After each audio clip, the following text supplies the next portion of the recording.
Hi, I'm Vanja Malloy, the Director and Chief Curator of the Syracuse University Art Museum. I'll be speaking about one of my favorite works in the museum's permanent collection, a gouache painting by the renowned American artist Alexander Calder. Now, before I begin, I wanted to mention that today's talk will be the first of a series of virtual gallery talks featuring our museum staff, Syracuse University faculty and students, as well as outside scholars who have researched works in our permanent collection.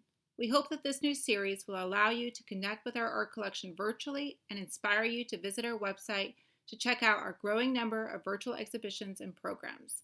So please follow us on social media and expect more video content to be posted soon. The museum has about 45,000 artworks in its permanent collection, 6 of which are by Alexander Calder.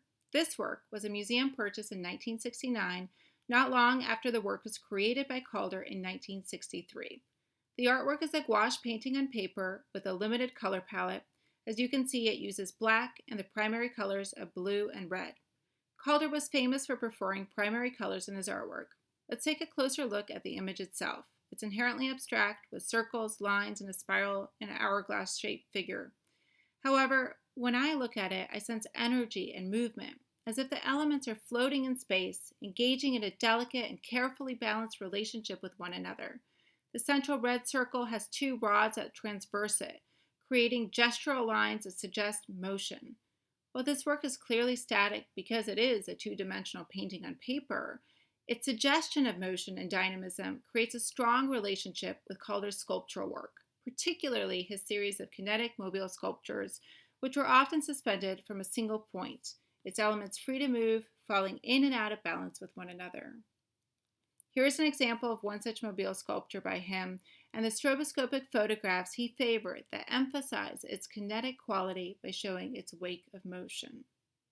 In fact, many of the shapes we are seeing in this painting, such as that of the hourglass, the circle, the spiral, are also used by Calder in his body of sculptural work. Calder was working in the abstract by 1930 when he was in Paris. He later recalled, quote, "I think at the time, and practically ever since, the underlying sense of form in my work has been the system of the universe or part thereof, for that is a rather large model to work from.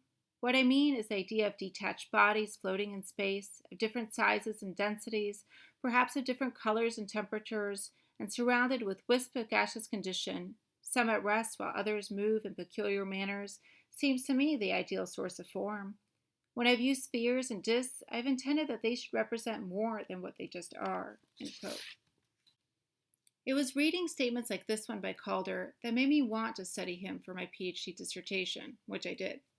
I wanted to know how the science of his time, particularly modern physics and astronomy, impacted his creative development and use of abstraction and motion. What I learned was that by the time Calder first began to make abstract art in 1930, Albert Einstein had already become a household name, and his Theory of Relativity had appeared daily on the front pages of newspapers since 1919. The general public was enamored by the new universal realities posited by Einstein, which claimed that space could be warped and time was not constant. While Einstein's relativity remained a theoretical and thus unobservable idea on Earth, its concepts could be visualized in the cosmos. In 1919, Cambridge astrophysicist Arthur Eddington organized the now famous expedition to observe a solar eclipse, which revealed the bending of cosmic space around the sun. Photographs documenting this phenomenon provided hard evidence that cosmic space became warped by the gravitational forces of large cosmic bodies, as Einstein's theory predicted, and consequently launched Einstein's relativity from a little-known idea into a mainstream topic in popular culture. Now, you may wonder why I'm showing you an article or a journal from 1925, and that's because in 1925, a total solar eclipse was made visible again, but this time to a U.S. audience. And we know that Calder participated in this observation because he made a painting of the event. At the same time, powerful new telescopes perpetuated this cultural obsession with the cosmos by photographically documenting previously unknown stars and galaxies, which proved that the universe was vastly larger and more dynamic than previously imagined. We know that from an early age, Calder was absorbed in this new science, reading books to learn about the different types of stars, their colors and movements, and even about spiral nebula. During this period, not only did the eclipse take on a symbolic significance of Einstein's theory of relativity, but the shape of the hourglass was used to popularize the theory and the way it defined the relationship between the past, present, and future. This is a shape, interestingly, that makes a common occurrence in Calder's work. Shortly after Calder first began to make his abstract art, critics and colleagues defined them as being cosmically suggestive. A New York Times review of Calder's exhibition likened it to the laboratory of an astronomer, in which Calder's art, quote, suggested the majestic swing through space of planets, satellites, and suns. Another critic noted, quote, a new era began when Calder's studio became the meeting of the planets, its rhythms and magnificent compositions. He knows how to capture exactly the arrival, the departure, and the gravity of planets and their satellites, end quote. Cosmic associations with Calder's art continued throughout his career and even informed the title Calder's Universe, used for his 1976 retrospective exhibition at the Whitney Museum of American Art in New York. The prevalence of these cosmic associations with Calder's abstract art was not lost on the artist, as many of his own statements on his art appear to encourage cosmic readings. Perhaps one of his most telling comments on this theme took place late in his career. In a 1965 interview for Life magazine, Calder stated, quote, I suppose my art is of these times. The first inspiration I ever had was the cosmos, the planetary system. My mother used to say to me, but you don't know anything about the stars. I'd say, no, I don't, but you can have an idea what they're like without knowing all about them and shaking hands with them, end quote. By referring to this interest in the cosmos as of these times, Calder locates his cosmic concerns within the developments of modern astronomy and astrophysics. This interpretation is further supported by the artist's participation in the 1936 Dimensionist Manifesto, which you see here, which cited Einstein's theories as its impetus and found wide support among Calder's peers. Arguing that art should incorporate the new theories of modern science, the Dimensionist Manifesto was signed by Calder, Laszlo Moholy-Nagy, Marcel Duchamp, Ben Nicholson, Wassily Kandinsky, Sophie Taube-Arp, Sonia Delaunay, among many others.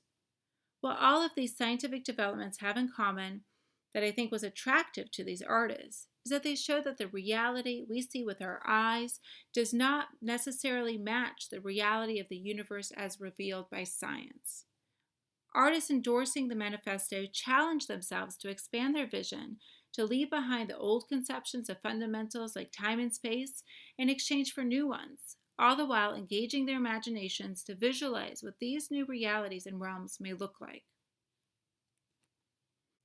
Their interest in imagining unseen realms was central to this artistic drive, and I think importantly highlighted the newly muddied division between what is abstract and what is representational, because ultimately science showed that how we encounter the world, what we perceive to be true, isn't always true.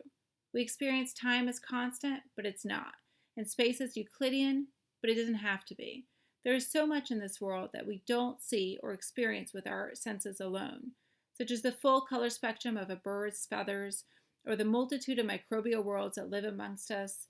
In short, any attempt to represent reality through our experience of it will in some way be a limited expression of it, an abstraction of it. It's in this context that I like to consider my favorite quote by Calder. In an interview, he was asked whether he considered himself a representational artist. He replied, yes, I think I am a realist. When asked why, he elaborated, quote, because I make what I see. It's only a problem of seeing it. If you can imagine a thing, conjure it up in space, then you can make it, and toot sweet, you're a realist. The universe is real, but you can't see it. You have to imagine it. Once you imagine it, you can be realistic about reproducing it, end quote. I hope that by contextualizing Calder's art with the science of his time, as well as his own statements, we can better appreciate the philosophical questions that his art engages with and consider how advances in science continue to impact the arts, shaping our perception of the universe and our place within it. Thank you for taking the time to listen to this talk. Please check back soon for more upcoming talks in our art collection and follow us on our social media accounts. You can reach us this way to provide feedback on this talk or give suggestions about what other artworks you'd like us to talk about in this series. We look forward to hearing from you. Thank you.